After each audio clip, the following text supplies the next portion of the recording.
Good evening. I'll call to order the Committee of the Whole for Tuesday, July 27th, 2021. Let the record show that all aldermen are present. First on our agenda, we've got finance and bills. We've all received our finance and bills, and I will at this time ask the council if anyone has any comments or questions. Comment, John? Alderman Robinson. Just to note that last week we discussed wood chipper, and the wood chips for the playground were $23.10. That's the cost of wood chipper. $2,300? $2,300. Okay. That's what we spent on wood chips, or is that the cost of a chipper? No, that's the cost of a chipper, but that's what we spent on the playground with wood chips at the park. So I thought that was interesting that we could invest in wood chipper. We can justify it. Is that just, I mean, as a follow-up to that, that's a valid point, Alderman Robinson, to put either the mayor or maybe Bob Ring on the spot. Is that, I mean, I know I'm assuming there's all different sizes of wood chippers. Is that around the price of what we would be considering for the municipality for a municipal wood chipper? About $2,500? I mean, a lawnmower was like 45,000. Right, that's, I mean, that's, I think the numbers Yeah, we've been quoted for a used and a new wood chipper closer to 18,000 to 20,000, if I remember right. You know, something that will take up to a 12-inch log is something that we would look for. And I don't believe you can just use regular wood chips for fall protection. You know, they would have sacks and pine and things like that mixed in with them. So it's something you might be able to use in your garden, but not like at a playground or a display. That's specialized wood chips, but okay. All right, so just some clarification, because like Paul said, sometimes what we consider for our own personal backyard, the municipalities have a whole different size and requirement. So we're in the range of looking at maybe $18,000 to $20,000, but the point's still valid, Alderman Robinson. I still think the benefit to homeowners being able to, as the mayor suggested, come in, we buy the wood chipper, we're able to take care of the brush from the community, and then give it out to people for their gardens or their plants and so on. I think that would be a great service for us to consider. So I'm looking forward to hearing more about the city-owned wood chipper. We'll be, we'll be discussing that at the fleet meeting, which is coming up next week. I guess Next week. Great. Thank you for that. Anything else on finance and bills? Okay, seeing nothing, I'll entertain a motion.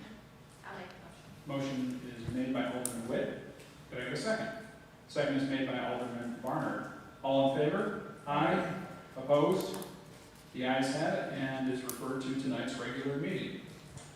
Next on our short agenda here, we have PL 43-21 by Mayor Elio, that the Common Council of the City of Olean is fully supportive of the submission by Olean City Center for Empire State Development grant funds for the redevelopment of the property located at 400 to 450 North Union Street, which I believe is AKA the Olean Mall. So, Mr. Mayor. Yes, I'm going to have Carrie is here, and she is going to talk about, I believe she sent everybody some information today, so she's going to talk about this. So the Olean Town Center is applying. I just want to note that it's not the city's application, it's just us or the applicant asking for the city support in the application. I'm assisting that applicant in writing that. It's due July 30th by 4 p.m. So the proposed project entails demolishing the Bonton building, and that would make way for the 60-unit senior living high-rise. In place, it would be facing the street. The first floor would have commercial retail development. Floors 2, 3, and 4 would have the senior apartments. And the project would also include a new main entrance for the mall facility and the 3 additional stories where those apartments will be located. The applicant is working with DePaul Housing. They're located in Rochester. That company was founded back in 1958, and from everything I've dealt with them on and seen in their developments that they've put forth, I do believe them to be a progressive organization that specializes in senior housing. Some of the senior housing that they currently offer is for assisted living, memory care, independent living, and respite care. And one thing I'd like to note, I do believe in this project is, as you may recall, in our downtown revitalization initiative application, one of our top priorities was downtown housing, especially senior living and senior housing. And I do believe that would be a prime location, given its location in proximity to the hospital, to the Olean Medical Group, to the VA, the grocery stores, and all the retail amenities that we already have in place for the seniors to easily access it. And it is one of the points where you transfer between the Olean area transit system and the Allegheny County transit system with all the busing. So out of this $18 million project, it's $18,475,000. $2 million is being applied to Empire State Development. That would be for exterior improvements. The application does not involve any of the housing components. DePaul would be making a separate application for the housing component to the Office of Home and Community Renewal. So this $2 million would go towards exterior facade improvements and upgrades, painting, lighting, new entranceway, landscaping. The interior improvements would include a new HVAC system, new ceiling tiles, interior renovations and upgrades in the common areas, new bathrooms, and it would actually also, for one more exterior, it would involve the roof replacement to the mall. And one of the things that I do want to know in my email that I had provided today was Angelo Imbracia's proven track record, especially with his latest development in Irondequoit. That senior housing facility had over 1,000 applicants, and it was on a lottery system, and every apartment is full today. And the other thing that I want to drive home is the one thing that we try to do is to accomplish our goals of growing jobs and increasing regional wealth and driving private investment and reducing poverty. And I believe that these improvements will also enhance the commercial and retail marketability, so it'll be easier for the owner and developer to get the additional retail and office space and whatever the other uses that he plans. Okay, thank you, Ms. Gerber. Are there any questions or comments from the council at this time? Alderman Witt? Thank you, Alderman Crocker. I commend Carrie for doing her homework. And also, as you travel around, you see a lot of this multi-use in old malls. And I'd rather, we try something. A couple of my constituents, their biggest fear is we're just going to let that mall die a slow death. And it's in the middle of downtown. So I think it behooves us to give this a try. And I think the other point I'd like to make is this is privately owned, it's not owned by the city. And that was a question someone had brought up. But thank you, Carrie. So Carrie, of course, good job working with the mall developer. It's great to hear that it's going to be in the hands of someone new, since we've watched it fade away from what we all once knew and loved. But that goes across the country. I mean, it's just the growing trend, right? So I do have a couple questions. Was a recent market study, I know you've been in charge of some different housing studies going on, and just a concern of mine, and it would be right of me not to ask, but it seems like we hear all about Union Street and apartments and housing coming and kind of flooding our market here. So we have the possibility of yet more housing, which I like the idea that it's for, and I looked at the development you sent us up in Irondequoit. I like that concept, but does Olean have enough demand, or I should say really, population to support all this housing? That's a concern. Yeah, the latest study that was done, well, I did an update in 2019 to the market rate upper floor housing demand analysis. But then you may recall the analysis, and CES did as well. They had actually proposed a previous location in the city, and Homes and Community Renewal wasn't wild about the location. So that's when the mayor and I said, hey, meet Zamias, and so that's how long it's been in the works. And then obviously Zamias changed hands with a new owner. So yes, there are the studies out there.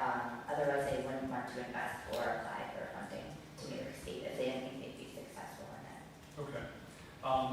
That's good to know, because one can kind of connect the dots. So the biggest concern I have is the beauty and attraction of downtown housing drives people out of our neighborhoods, which ends up leaving the possibility, and it could do one of two things. It either lowers rent across the city because there's an increase of vacant apartments, and maybe it drives up demand for people to move into the city of Olean, which would be a positive. But the other concern is it leaves vacant houses or apartments around the city of Olean, and possibly blight that ends up being left to us, the city or the county. So those are just something, and I'm thrilled to see some movement being done with the Olean Center Mall, and this sounds like a great potential, but I also hope we have our eyes open on possibilities like that too. One of the things, and I completely understand, one of the things that I like to look at it a different way, if you think about like some of the older individuals that live in the town of Allegheny or the village even per se, and they don't have the means to drive anymore, or they don't want to have a yard, they don't want the maintenance. I know people are already calling Safarino companies, and it's actually that urban sprawl that's coming to look to go into the city. So if that helps alleviate anything, at least, we would have a population draw to the city in that respect. Absolutely. Thank you for that. Sure. Any other comments or questions? I think we're actually pretty lucky that we have something like this that can go in and at least take up some of that space. I mean, malls across the country, a lot better malls than the one we have, are in their, final days, right? The Carousel Destiny Mall in Syracuse, they just put $1 billion into that, and they just revalued it at like $200 million, and they have $750 million in debt. I mean, it's outrageous. And here we are, we have this mall that could be a problem for a long time. We have somebody willing to come in and spend $18 million. We might not like it. Yeah, it'd be great if it was a machine shop, but show me where, you got one of those hiding somewhere where we're going to put it? No, we have this. So. You brought up a good point, Alderman Gonzalez, about valuation. Is it too early in the game to talk about, right now we are getting something out of the Olean Mall, meaning municipality taxable status. Is there anything, discussion about what the taxable status of this new investment would look like, or is that too early in the game? It's still in the planning, and that wouldn't be a question I could answer. That would have to be directed towards the assessor. Okay. Mayor, do you have any idea? Not at this point. Okay.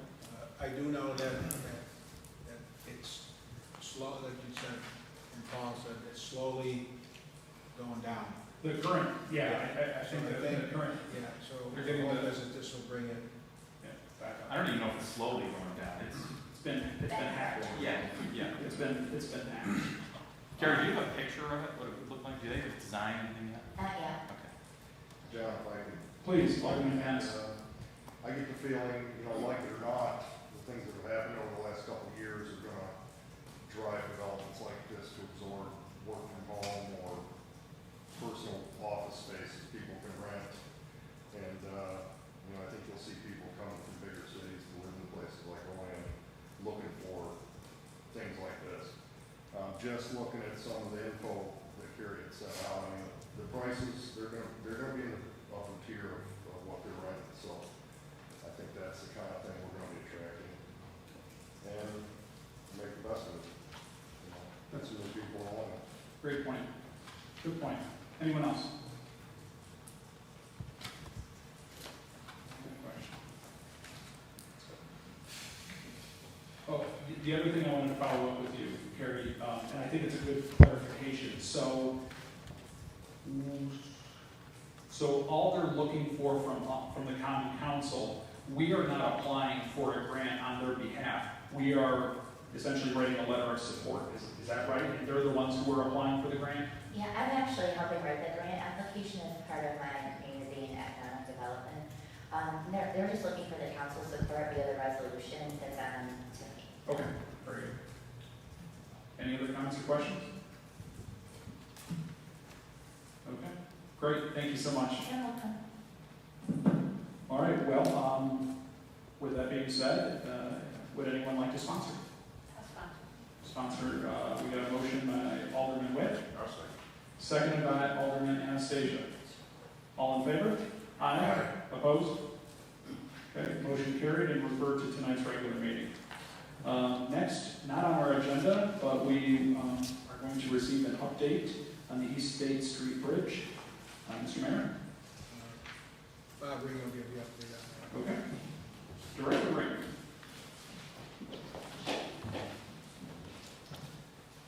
On Sunday, it was discovered on the 8th State Street Bridge over Olean Creek that we had a water line leak.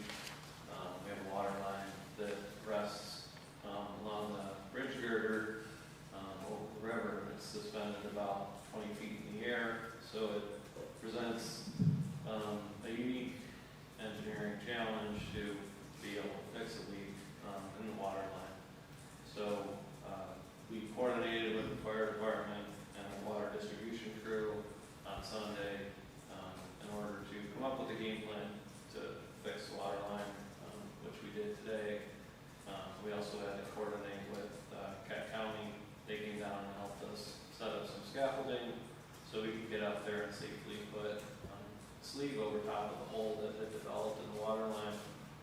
About half hour after we put the sleeve on the water line, another hole developed about 3 feet from there. So currently the water line is out of service. It's a 12-inch supply line that supplies East Olean. It's also fed from the Main Street Bridge. There's another 12-inch line that supplies East Olean and North Olean. So there's water supply, but there's limited volume in East Olean and our hydrants. And especially high areas, areas of high elevation.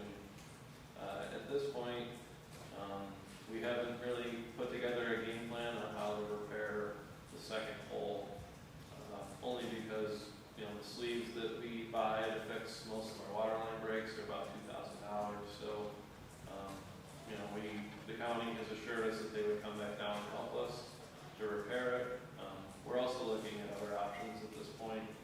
Tomorrow, I've been working on this for several days, coordinated with the Department of Health, with a consultant that I know that we've worked with on bridge projects before.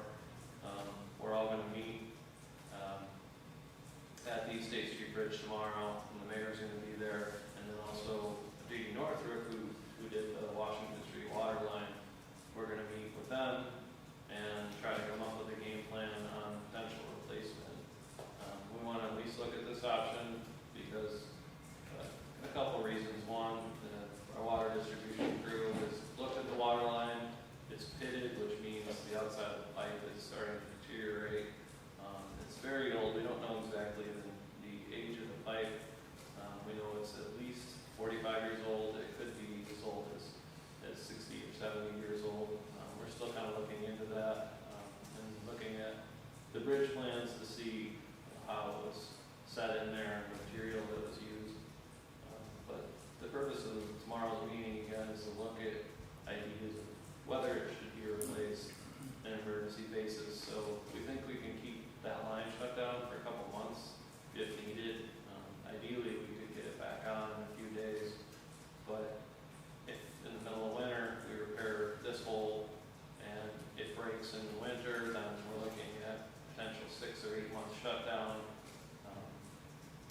So I guess the thought is to get a price on replacing it now and fixing the issue. Because again, it's an insulated water line. So at the very least, we're going to have to pay a contractor to re-insulate the areas that were broken off during the water line break. So it may be worth it for us, again, to look at replacement. A couple different options are to cut it out of there and replace it in kind. The other is to find another suitable area to hang it on the bridge. And one other idea is to potentially bore over the river with a different water line crossing. And part of the reason why that's attractive is because the bridge is old as well. If the bridge is only going to last 20 or 30 more years, we have a water line that will hopefully last 40 or 50 years. If we're going to invest in the cost, maybe it's worth it to take it off the bridge. One last point, I guess, is that we've been talking a lot about vulnerabilities of our water lines along bridges. We have a major supply line that hangs on the South Union Street Bridge. It's an 18-inch line that goes from our water plant to our reservoirs. We need to evaluate the condition that that's in and have a plan in place to be able to repair it and or move it or replace it before any issues develop there. There's also a water line on the Main Street Bridge. As I just said, it hangs underneath the sidewalk. It's a 12-inch supply line.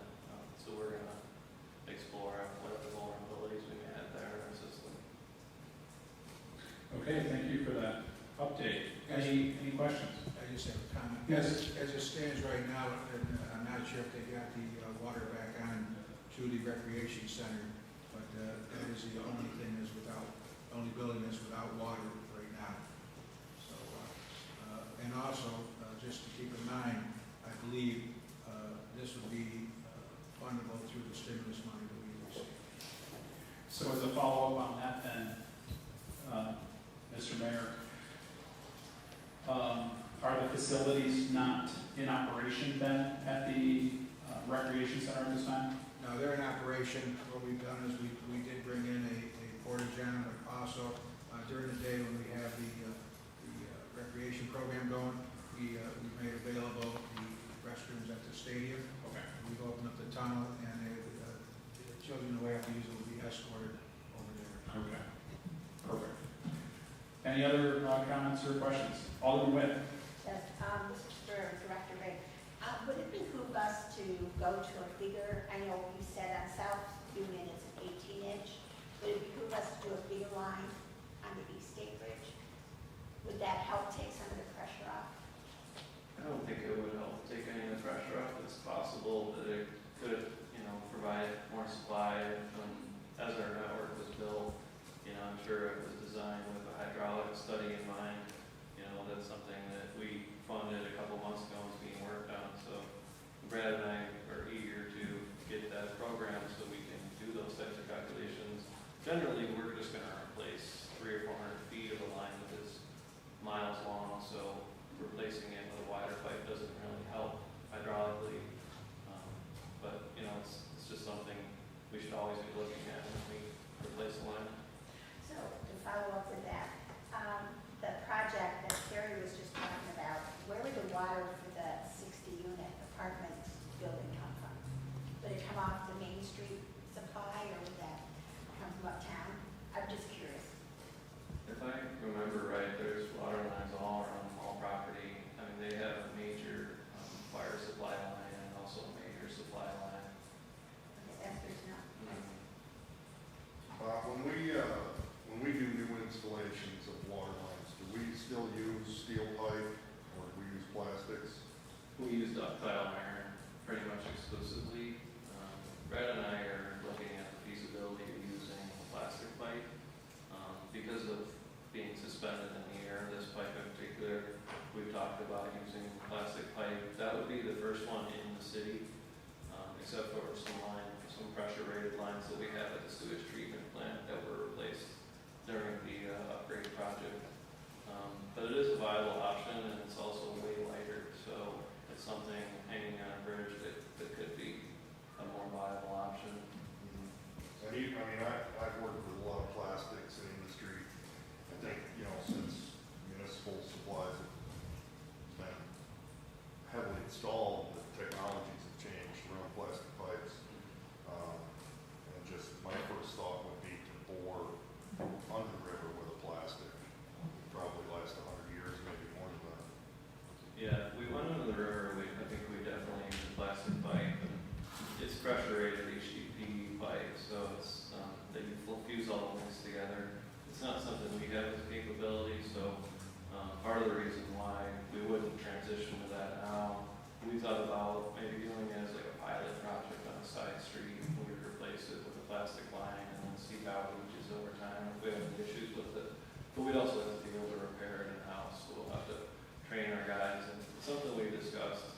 definitely. I think if you look into it, you, over time, you would gravitate to it. Okay. Anything else? Okay, thank you very much, Director Ring.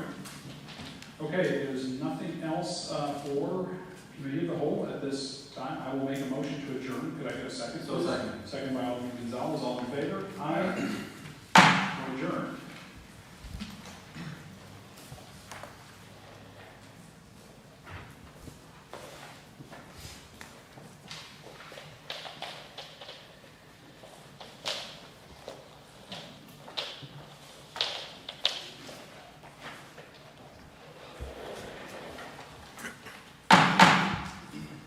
At this time, I will call to order the regular meeting of the Common Council for Tuesday, July 27th, 2021. Will the clerk please call the attendance roll? Alderman Witt. Here.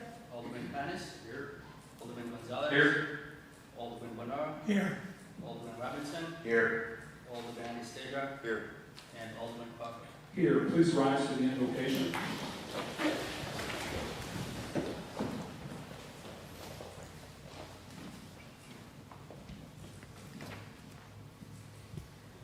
Father, as the events of the day continue to unfold, we seek your clarity and your peace. We know you are with us and for us as we gather together to seek your counsel. Scripture reminds us that the more we seek you, the more we will find you. Lead our surrendered hearts to the path of your peace tonight. Come fully into our situation, both as a group and individuals, and sort out the muddled feelings and disordered thoughts that plague us. Cover us with a blanket of honesty and patience that is not of this world. In your name we do pray. Amen. I pledge allegiance to the flag of the United States of America and to the republic for which it stands, one nation, under God, indivisible, with liberty and justice for all.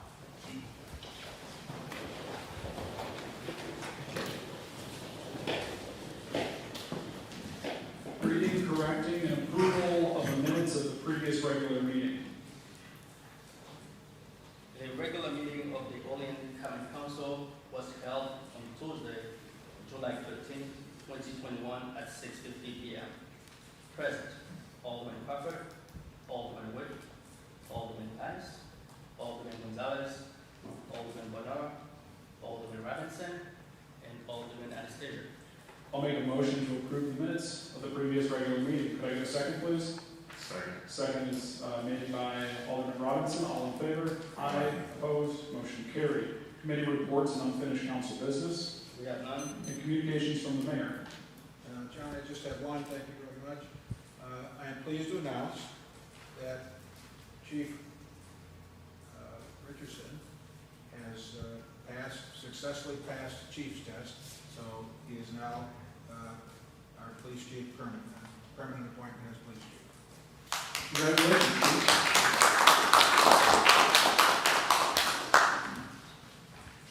And that's all I have. Thank you, Mr. Mayor. Miscellaneous communications. Application for liquor license, Union Sea Cafe Incorporated, 301 North Union Street. City official reports. We have none. Proposed legislation and referrals. PL 43-21 by Mayor Elio, referred to Committee of the Whole Tuesday, July 27, 2021 by Council President. PL 44-21 by Mayor Elio, referred to regular meeting Tuesday, July 27, 2021 for resolution by Council President. PL 45-21 by Mayor Elio, referred to regular meeting Tuesday, July 27, 2021 for resolution by Council President. Okay, thank you, Lenz. Before opening public comment, I would like to give an opportunity to any of the aldermen to make a public statement at this time. Seeing none, will the clerk please read the public comment statement? The public comment portion of the Common Council regular meeting is established to provide members of the community with the opportunity to publicly state their views or their concerns, or to provide input pertaining to any issue affecting city government. Additionally, the mayor, cabinet council members, and city department heads encourage and express some questions to contact them at their offices. Okay. So at this time, I invite any members of the public to approach the podium. Please state your name and address for the record, and you will have 5 minutes.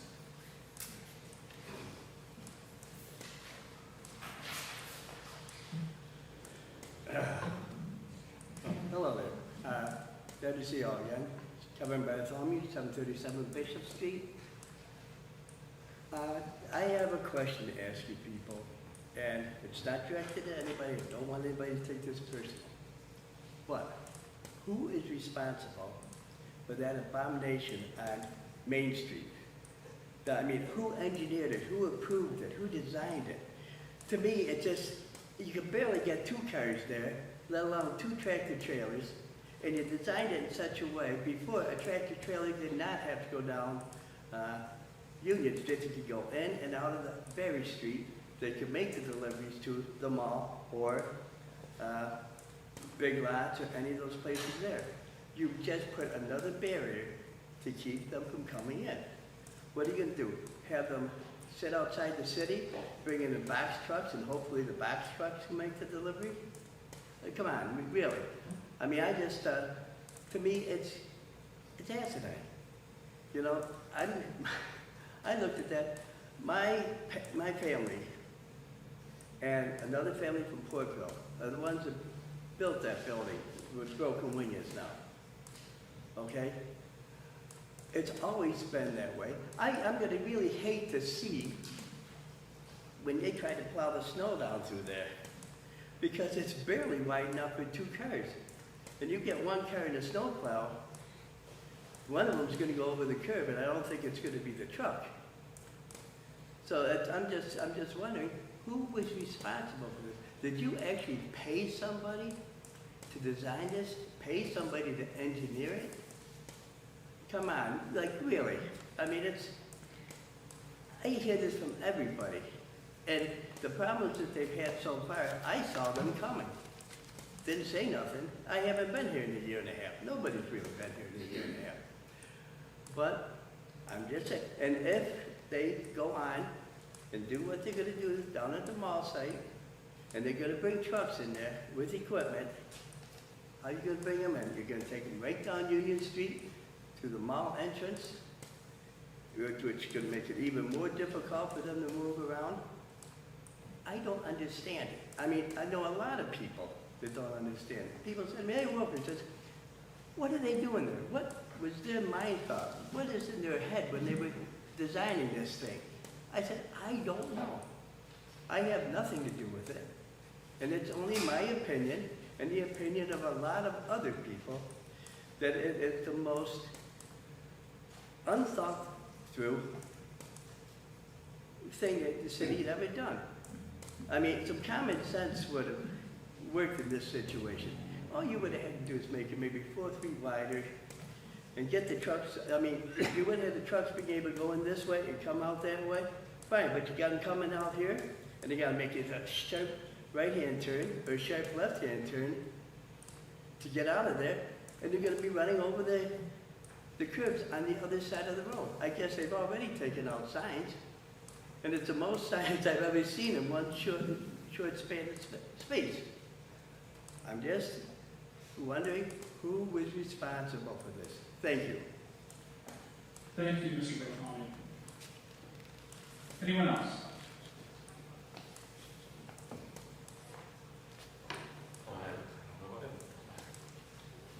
Hi, I'm going to try to adjust this. I'll just speak up. Paul Petruzzi, 417 East State Street. I wanted to talk about principally the mall, but I also now want to talk about the mall and the bed tax. So first, with respect to the mall, my concerns have been addressed. I wanted to thank Carrie for addressing them and the mayor for getting ahead of this if it winds up being what you've described. So my concerns about adding any additional housing to the city center is that we have already, and I don't know whether 422 East State is still in the works or not. I've heard things both ways. That's 48 units. And you're talking about probably another 12 units with Jeff Belt's project. Not to mention between myself and a couple of the other developers on Union, maybe another dozen. Add to that the 60 at the mall, and you're probably reaching about 200 units. And they're a mix of 1-bedroom and 2-bedroom units. So if the mall stays as built, senior housing, high-rise, great. Maybe we'll have more people moving into the city from Portville or Allegheny or Eldred or Coudersport or places where the elderly who live in 2-story houses can't use their 2-story houses anymore. That's a problem that's common throughout the city. But what I don't want to see is the neighborhoods suffer. We have enough problems as it is with abandoned houses. All you have to do is drive down Fulton, Irving, Adams, South Berry, Clinton. There are dozens upon dozens of abandoned homes that are so run down that, and I hate to say it, basically only a crackhead would rent there. I don't want to see the good ideas about providing affordable housing or senior housing wind up killing the neighborhoods. Just like the mall killed retail, we run the risk as a city of killing our neighborhoods if we add this many dense housing units in a city center. The elderly housing I can understand, if that's how it's going to be is built. But 422 was built as housing for the disabled, and we all know it wasn't. Maybe 10% of those units. And everybody's definition of a disability seems to be broader than mine. So developments like that run the risk of bringing in people who frankly have as a disability an addiction. And while that may be a legally recognized disability, by condensing that type of available housing in these units, you run the risk of having another type of problem. Again, that was my concern for the mall. I don't think we're going to have that if it stays as built, but we're watching because I don't want to see a situation where the city council, the taxpayers have been sold an idea and it winds up changing. That would be a real problem. We have enough problems in this city and our neighborhoods. We don't need to compound the problem by doing that. So thank you, Carrie, for addressing my concerns, and Mr. Mayor for staying on top of this situation with the mall. Frankly, I think that maybe some other uses could have been maybe more profitable for the city, and perhaps we should start pursuing those, particularly given the state's position on legal cannabis. I think manufacturing in the city might generate a ton of revenue. Whether anybody is personally opposed to that, that's a personal issue. Many people are also opposed to alcohol. But I didn't hear any lack of support for a brewery. So, frankly, it's no different. With respect also to the bed tax, I wanted to address. I understand, Mr. Mayor, your position that it's affecting folks from outside of the area, people who don't live here, but it would also wind up affecting folks that do have a vested interest in Olean. And even folks that do live here who may have, a house next door that they put on Airbnb. So I can understand a bed tax for Holiday Inn and Hampton Inn and all of them. I get it, not a bad idea. I don't think anybody's going to notice it, frankly, if it's 1% added onto a room. But it seems to me that we might think about these things beforehand when, and I understand a brownfield is a brownfield, right? And you gotta basically beg anybody to get in there. But let's not hand out property tax breaks. Let's not be so easy with pilots as we have been. I think in the long run, it robs the city of property tax revenue. And so just doubling back to the mall, that's a concern with the mall. That's the thing that's still, I think, the ball that's up in the air. I heard from Carrie and the mayor that that hasn't been thought about yet. But property tax revenue is a big deal for the city, especially in a city where we're knocking down more houses than we're building. So let's not undervalue that mall. Let's not give a handout to a developer who, frankly, we shouldn't be giving a handout to because they're going to do just fine with senior housing. They're going to make a ton of money. We shouldn't do it at the city expense. So let's see how much we can stay on top of making sure that the tax revenue generated by these projects is consistent with the real value of those properties. So thank you. Thank you, Mr. Petrucci. Anyone else? Daniel Gate, 794 North Union Street, Olean. Carrie and Bob, thankless job. Good job on the mall, Carrie. I never thought I'd see anything built there again in my life. But good job. And senior housing, we all know we're getting older. We have an older population around here, and senior housing is a good thing. We also know anybody who's been to a city before knows a city is built inside out, downtown to the burbs, not the burbs to downtown. That's just how cities are built. So Olean's not an exception to that. But I want to talk a little bit about the cannabis. I'm glad to hear you guys were talking about that last meeting or last, whatever you guys met on Tuesday. And it looked like you guys were in favor of moving ahead on that. And because that's a business that the city should get into. You know, I'm not get into as a city, but allow people to get into.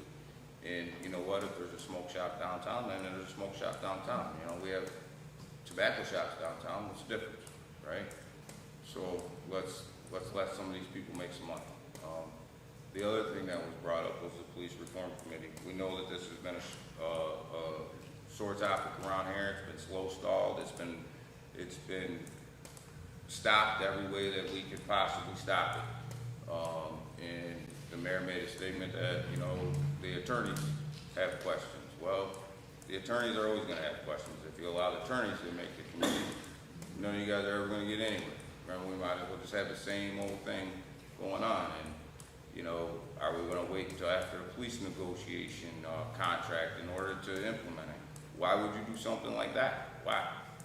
Why not do it now? So the negotiation, their contract negotiation, is going to affect whether or not you're going to have CRB or not. But it's bigger than the CRB because you guys voted that plan in as a common council. There's been no talk of community policing, none. It's not in the budget. Nobody talks about it. Everybody talks about CRB as if that's the only thing that's in that plan. You guys voted the plan in as the whole. Where's the rest? Where's it at? You know, it's one thing to bring it out of committee. It's another thing to sit here and vote on it. But once you vote on it as a common council, you buy it. So you're just as responsible as everybody else now. You voted on it, you voted it in, now you're responsible for it. So let's see some movement on it. You know, I mean, this thing would have been a valuable tool. This whole police reform would have been a valuable tool. As soon as it came out, then you ended up having a shooting, and then you ended up, nobody knew what was going on, nobody knew what the left hand was doing and the right hand was doing, and now all of a sudden, the city got paperwork, you guys got to answer it within a couple of days, you know, from you know, all this stuff, and you know what comes after you answer the paperwork and turn over the evidence and all that stuff. So you know, you ended up putting yourself in a bad situation. And, you know, my cousin obviously is affected by the situation. You know, last couple of days ago, she, you know, her dad had to go pick her up because the officer that shot at her pulled up next to her in the car and smiled at her, and she had a panic attack. Who did she complain to? Who does she complain to? There's no board. She can't go to the police department to say anything. They shot at her. She can't come here and say anything because you're slow playing it all. So where's the confidence for her, for her, right? Isn't that who we're here to make decisions about, is the people? You know, where does she go? We'll just add that to the next piece of paperwork that comes across your guys' desk, right? You know, where does it stop? Where does it end? You know, your inaction has caused every single chain reaction that's coming.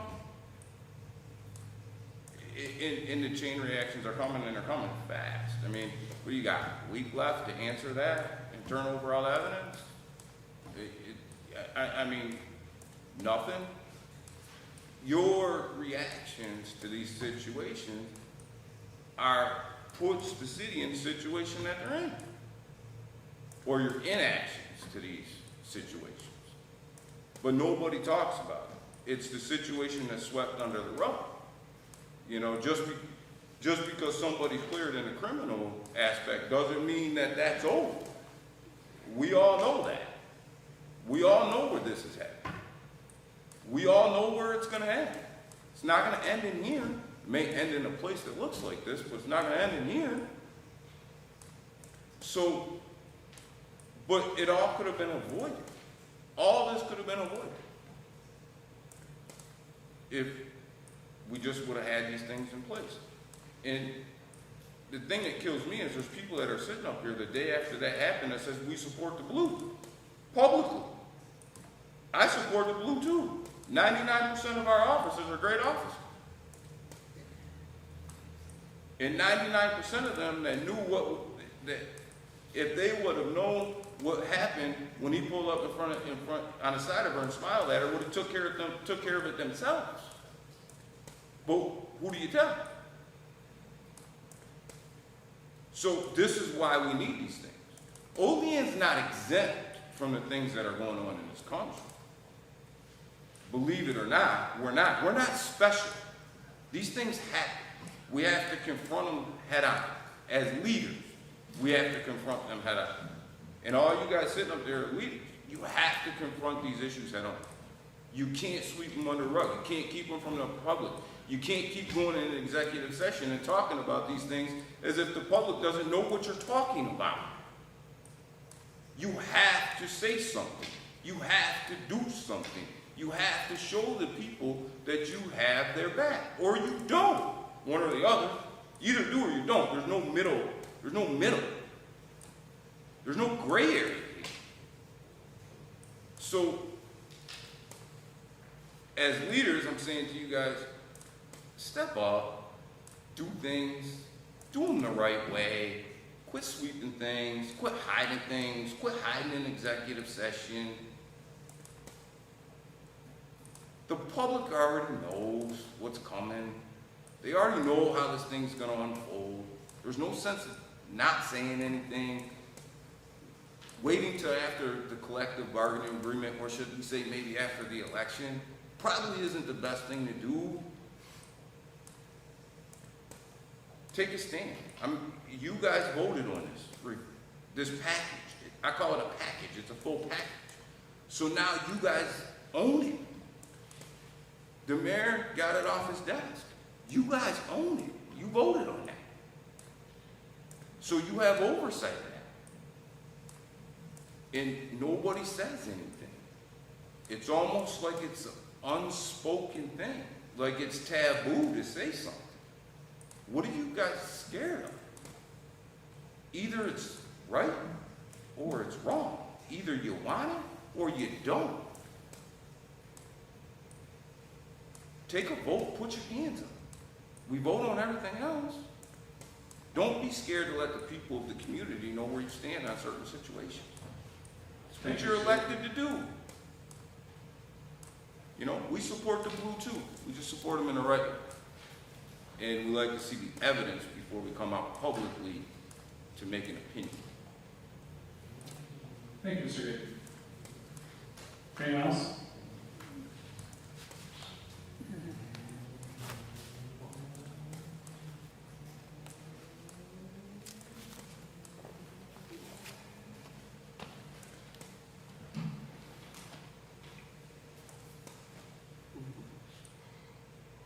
My name is George Hendricks,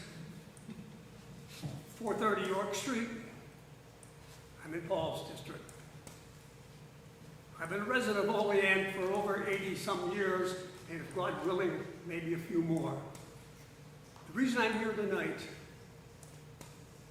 is I'm concerned about the future of Olean, the Olean that I've known all my life. A secure place, a great place to live, a great place to raise a family. But if you people don't act before the end of the year and opt out on the marijuana coming into this city, and with marijuana, the drugs come in, and the city goes to hell. And I don't want to see that happen. We've already had an incident in the city of Olean, right, police chief? Last year, a fellow tried to come to Olean and cut in on the Olean business. They shot him dead on the streets down here within 3 blocks of St. Mary's Church and Epic Church. That's what happens when you bring drugs into the city. Where don't we go nowadays? Wherever do we go? We don't go anywhere. The places we don't go, you do not go into any metropolitan city in America. Take Washington, D.C., our capital. There are certain districts, Washington, you do not go in. You'll be shot dead. It's full of drugs, and that's where the crime is. Same in Chicago. Closer to Olean, Buffalo, New York. If you people read the Buffalo News every day, you open it up, and you see in there the killings, the street killings, the robberies, the crime that's committed in the inner city east of Main Street. There's a section no one goes near. I do not want to see Olean into that position. Therefore, I'm asking you, our representatives, to vote to have the city opt out of becoming a drug crime capital. I'm asking you to prepare, ask the city lawyer to prepare the legislation to opt out of having Olean become a disaster area. Furthermore, Jim Snyder, who we all love dearly, I believe, was very instrumental in doing a huge thing for Olean. He was responsible for bringing Jamestown Community College into Olean, into an area where it is now, with a beautiful campus, replacing an industrial warehouse area down by the railroad tracks. We have a beautiful college campus there. What's going to happen if Olean becomes a drug center? 90% or better of the students that go to JCC are from out of the Olean area. Are you going to send a student from Cuba or Allegheny or somewhere else around our area to JCC? Well, no. My God, right across the street on North Union Street, they're selling drugs. They got a vapor lounge over there. They're over there smoking this stuff. There's fumes all over the town. Enrollments might go up. That's what will happen if you people don't vote to opt out. I'm leaving it up to you, and we'll see what happens. Are you willing to vote to opt out? If you're not, tell us, because I then think legally we can have you replaced, because you're not doing your duties. You're not protecting the citizens of this city. Thank you. Thank you, Mr. Hendricks. Anyone else? I have here for each of you some information I think you will find valuable. Can I come in and pass that out to you?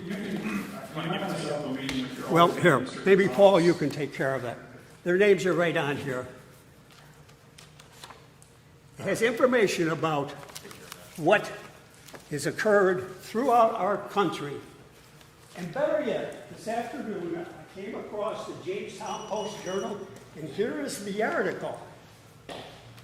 50 years ago, June 50 years ago, 1971, this photo of President Richard Nixon explains aspects of a special message sent to the Congress asking for an extra $155 million for a new program to combat the use of drugs. Thank you, Mr. Hendricks. Thank you. Your time is up. Thank you. The article ends, Your we time is up, lost Mr. the Hendricks. war. Thank you. We lost the war on drugs. Okay, thank you. Your time is up. Next, Ms. Hi. Close. My name is Craig Close. I live at 1562 Olean, Portville Road. And I just wanted to basically echo what Mr. Gaten said. It's the last meeting of the Police Reform Committee was late May, as I understand, and it just seems like there's no public explanation as to why there has been no other meetings or why there's not going to be. We hear rumors, which is not helpful, but the rumor is that the lawyers are holding it up because they have questions about some of the wording. So the obvious next question is, have the lawyers put their concerns into writing to present to this body or to present to the Police Reform Committee so that they can be responded to? If not, why not? I know that there are people both inside the council and outside the council, concerned members of the city who have sent communications to this body and to the mayor asking, pleading, saying where is this going and why isn't it going forward? And the question becomes, why are these people being ignored? There are people both inside and outside the council who have a sense of urgency about the Police Reform Committee, whether or not the council does. And I also think it was sort of interesting when Danny was when he said that about this topic, you have to act, you have to do something. When he said that, I looked around and I said it's kind of sad because it's too bad there's not more people here to convince you that there are more people who care about this. But there is a sizable group of people who agree with those who believe that a Citizens Review Board is necessary and appropriate for the city. So I hope you will act on it sooner rather than later. Thank you. Thank you, Mr. Close. Anyone else? Anyone else? Can I just say, in response to him, because I can't go home without saying something in response to that. The city opting out of the marijuana situation is the exact wrong way for the city to go. Because if they opt out, you can just go over to Allegheny and buy it and bring it back. Opting out doesn't mean that you can't smoke marijuana in Olean. Opting out doesn't mean that you can't do any of that. Opting out just means that Olean doesn't get any revenue from the sale of marijuana. That's all that means. You can't do anything besides cut your revenue source off if you opt out. So that makes absolutely no sense whatsoever. And also, Olean becoming the drug capital of the world, as it was just stated, is kind of an overstatement. Marijuana's here. You can walk down the street and smell it every day. It's, we're, like, again, Olean's not exempt from this. It's already here. It's a fine if you get caught with it. It's really not even that big of a fine. So it's one of these things where these people have these misconceptions like this, and you end up in these debates, as you guys should have debates back and forth. You end up in these debates, and when you say that you lost the war on drugs, well, it's been a proven fact that the war on drugs was a war on minorities and poor people. So are you saying that we lost the war on poor and minority people? Because if that's the case, that's a whole nother argument. That can be another argument for another day. Yeah, these are facts. These are facts that are undisputed. But for the city to opt out would be absolutely craziness. My concern is just stop. to have our focus be to stop overdoses of meth and heroin and the stuff that's killing people. I've yet to hear an overdose in the city of Olean on campus. So it wasn't about lacing and stuff. But anyways, anyone else? Anyone else? Anyone else? At this time, I call public comment closed. Thank you. On to finance and bills. By Alderman West, seconded by Alderman Monroe. The auditor has processed bills and claims against the city of Olean as per list submitted to each alderman and recommends payment thereof. Whereas the auditor has presented to the common council bills and claims against the city of Olean totaling $2,373,353.55 for the budget and recommends payment thereof. Now, therefore, be it resolved that the said be and are hereby audited and allowed, and the auditor is hereby authorized and directed to draw warrants for the payment thereof at the amount set opposite each respective claim. Okay, we just discussed this in committee of the whole. Any final comments or questions? Seeing none, will the clerk please call the roll? Alderman Witt? Yes. Alderman Panis? Yes. Alderman Gonzalez? Yes. Alderman Bernard? Yes. Alderman Robinson? Yes. Alderman Anastasia? Yes. And Alderman Crawford? Yes. Motion carries 7-0. Under resolutions? Resolution 51-21, PL 43-21, by Alderman Witt, seconded by Alderman Anastasia, that the common council of the city of Olean is fully supportive of the submission by Olean City Center for the Empire State Development Grant Funds for the redevelopment of the property located at 400-450 North Union Street. Again, previously discussed in committee of the whole. Any final comments or questions? Okay, again, I'd like to thank the mayor as well as Gary Kerber for their efforts, continued efforts working with the developer on this project. Will the clerk please call the roll? Alderman Witt? Yes. Alderman Panis? Yes. Alderman Gonzalez? Yes. Alderman Bernard? Yes. Alderman Robinson? Yes. Alderman Anastasia? Yes. And Alderman Crawford? Yes. Motion carries 7-0.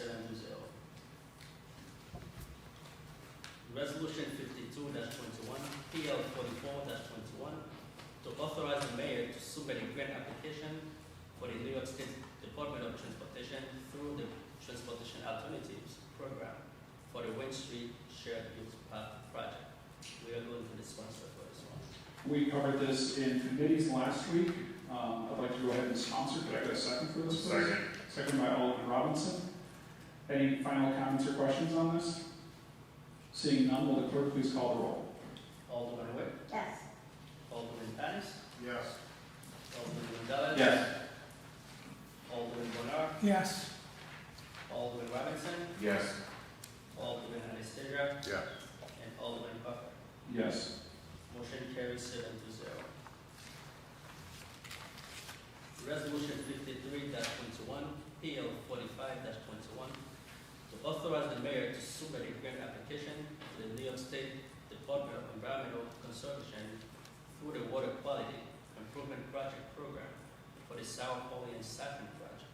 This too will be sponsored. That too we covered last week in committee. Alderman Gonzalez, would you like to sponsor this? Yep, I will sponsor. Motion is made by Alderman Gonzalez. Could I get a second, please? Second. Second by Alderman Panis. Any final comments or questions on this? Seeing none, will the clerk please call the roll? Alderman Witt? Yes. Alderman Panis? Yes. Alderman Gonzalez? Yes. Alderman Bernard? Yes. Alderman Robinson? Yes. Alderman Anastasia? Yes. And Alderman Crawford? Yes. Motion carries 7-0. At this time, I would like to make a motion to enter executive session to seek legal advice from our city attorney. Could I get a second, please? So second. Second by Alderman Gonzalez. All in favor? Aye. Opposed? Motion carried. We are now in executive session. At this time, I would ask everyone to please step out.